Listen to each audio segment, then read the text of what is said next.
Hello YouTube, this is the Elite Master, and I'm bringing you another video review. This time I'll be taking a look at the Gundam Age 1144 scale high grade G-Xiphos, or Xiphos, whichever way you want to pronounce it. I pronounce it badass, because that's what this kit is. I mean, look at it, just look at it, just look at it, look at it. Anyways, this is a remold off of the G-Bouncer from Season 2 of Gundam Age, and it's a really good remold. The new pieces are the shoulders, the skirt armor, and the head. And that's it for the new pieces. Everything else is from the regular G-Bouncer mold, only, as you can see, in vastly different colors. The G-Bouncer was all white with gray joints. This has the gray joints. A dark blue, almost purple, almost dark purple, and then a lighter shade of gray purple. Then you have this light gray for the shoulder right here and on the chest, and in the face, on the feet. And you have some silvery plastic parts for the weapons, but I'll show that later. Anyways, this guy is really cool. He comes molded in mostly all color. There are some stickers. That being the green on the forehead and on the back of the head, and the green eye stickers with those little gray bits right there being part of that eye sticker. Doesn't look too bad, actually looks pretty good. You get two black stickers that go underneath this gray piece on the chest, and you get a little skull and crossbone sticker for the center of the chest piece, and you get those little black stickers on the back of the calves right here. Not calves. Thighs, I guess. Whatevs. But yeah, that's it for his sticker layout. Doesn't have much. Oh wait, he also got these dark purpley blue color stickers on the sides of the shoulder here. They go all the way along here. There's two stickers. Let me get this up. And that is it for the stickers. That's all the stickers on this kit. Not too many, but looks great nonetheless. Now then, for his articulation, he's got quite a bit, considering it's the G-Bouncer frame. Not frame, a mold. His head goes forward and back a little bit, up and down, side to side. Can rotate. Can't rotate all the way around because of the shape of its head. Well, it could, but you'd have to force it. Arms go forward and back, up and down. Rotate. Can move out that far. Can rotate below the shoulder. Bend the elbow at two joints, about that far. Hands are on ball joints that rotate and wiggle. He's got the double ball joint torso and then waist, so he's got movement there. His front skirts are on ball joints, so you can snip apart. Side skirts are on polycap ball joints. Back skirts are on a hinge. Hips go forward and back, side to side. Move forward, backwards, in and out. Rotate below the hip. Bend at two joints of the knee, and his feet can go forward and back, rotate, and side to side. Okay, he couldn't go that far side to side on the G-Bouncer, but it's alright. And forward and back on the ball joint there. And the side skirts can fall off. And to complete the articulation, his backpack, thruster packs are on ball joints that rotate and wiggle, and these parts can open up. And that's it for his articulation. Still pretty good. Not the best that the Age line has thrown at us, but it's really freaking good still. So let's look at his accessory count then, shall we? And he doesn't come with much, but what he comes with is still pretty good. You can see he comes with his two holding things hands. He has his left open hand, and he has his right bent hand that's new to this kit, and this is for holding its heat cutlass sword. This badass looking sword. It's just in two parts. You can have either that, I guess, if you want, or you can have the like that. This looks badass. He can hold that, no problems. But if you take off this hand, and you have to use the same hand guard or hand cover, you don't get multiples. You put the hand cover on that, you stick it in there, and now he can hold it at an angle and have it look really cool. And if you orient it enough, you can have him hold it two hands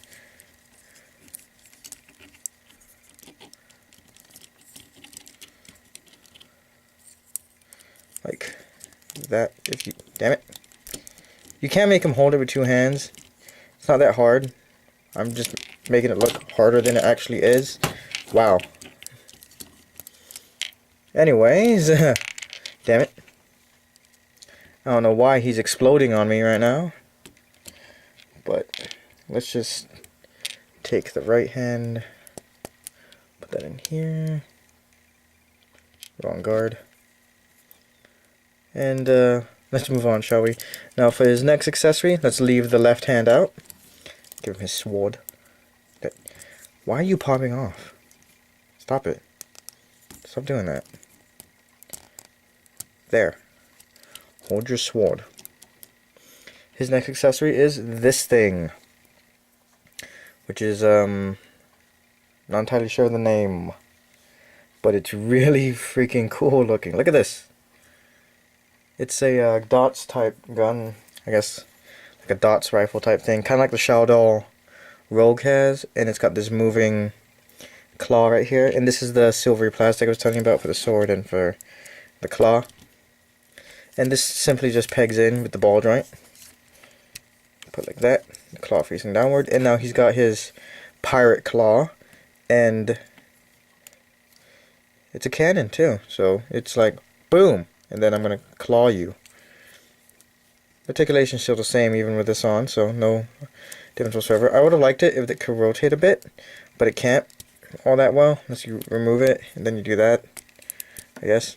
Oh well, no big deal, no reason to get, you know, all stressed out over it. And that was the G-Bouncer falling off my desk. Speaking of which, let's do a comparison, shall we? This is the G-Xiphos, or Xiphos, and here it is next to its original counterpart, the G-Bouncer. As you can see, not just the color difference, but the new armor parts and the weapons definitely make this kit its own, you know, kit. Definitely has it stand out from the G-Bouncer a bit. So, speaking of which, though, you can make a full G-Bouncer minus the weapon and the shield. You have all the parts you need.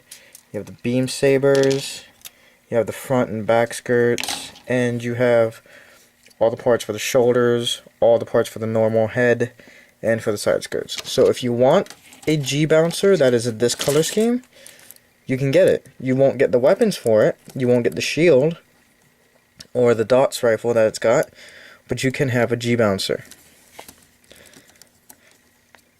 And for a bit more comparison, let's show him off with the rest of the pirate crew. Just get these parts out of the way. Here it is next to the Jack Edge and the Shadow Rogue. I've always had problems having the G-Bouncer type mobile suit stand because of the small feet from the Sparrow. And let's just back this up a bit and get Big Daddy Darkhound in there. And there is the whole pirate crew. We have the Shadow Rogue, the variation on the Shadow, the Jack Edge variation on the G-Xiphos, the G-Bouncer's variation with the G-Xiphos, and the Darkhound being the third iteration of the Age 2. And quite frankly, they all look really badass together. I like that these three share a central color scheme with the dark blue, like the almost dark purple, and then the lighter shade, with the exception of the this dude over here. I would have liked it if he came with some of this light purple, grayish purple color scheme here. Alas. These two, I think, in terms of color scheme, look the best. And he's just kind of plain. But I'd say in terms of my favorites, out of the 4 pirates, it would be the Darkhound, then the Xiphos, then the Shadow, and then the Jack Edge. I like the Jack Edge, I just don't like it as much as the others. The Shadow I've always really liked. It's always been like a really high-ranking kit for me. And getting this guy really didn't change that all that much. Matter of fact, it made it better. The G-Xiphos, on the other hand, is amazing. Definitely pick this kit up. If you are having thoughts on whether or not to pick it up, pick it up. If you're like, well, I already have the G-Bouncer, do I need this guy? Pick it up. Do you not have the G-Bouncer? Pick him up. Have the G-Bouncer? Pick him up. You've never had a model kit before? Pick it up. What's Gundam Age? Pick it up. What's a Gundam? Pick it up. Regardless, this is a great kit. There's so much playability with it, with the cannon, and its backpack is still badass. And this cutlass, my god, look at it. It's so majestic. So nice. And I'm really glad they released this guy as a plastic model, because I was going to end up buying another G-Bouncer and then a resin conversion set to turn it into this guy. And this just saves me a lot of work. A lot of work I probably would have screwed up. But yeah, that's the that's the G-Xiphos. The best, in my opinion, of the 3 pirate suits here, with the exception of the Dark Hound. So yeah, go pick them up, and I'll catch y'all later.